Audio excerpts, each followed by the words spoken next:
La Bible ne précise pas d'âge particulier pour se marier. Elle parle plutôt en termes généraux du mariage pour ceux qui sont adultes. Ruth 1, 12, 13.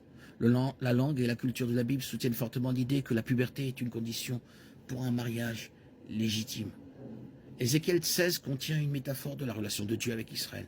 Dans ce passage, Dieu prend soin d'Israël, représenté comme une jeune fille orpheline à divers stades de développement.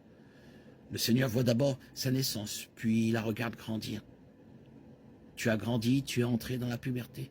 Tes seins se sont formés, tes cheveux ont poussé. Puis, je suis passé, quand je t'ai regardé et que j'ai vu que tu étais en âge d'aimer, j'ai étendu sur toi le pan de mon vêtement. Cantique des Cantiques. Versets 7-8. Dans cette illustration, c'est seulement après que la jeune fille a atteint la maturité physique. Parfois, le Nouveau Testament a encore moins à dire sur l'âge du mariage. Il existe néanmoins des indices dans le grec du Nouveau Testament qui sont similaires à ceux de l'hébreu. Par exemple, 1 Corinthiens 7,36 utilise le mot comme traduction « passer la jeunesse »,« passer la fleur de l'âge » ou « passer l'âge nubile ». Le mot signifie littéralement « mûr », un euphémisme courant dans de nombreuses cultures pour décrire la capacité d'une femme à avoir des enfants.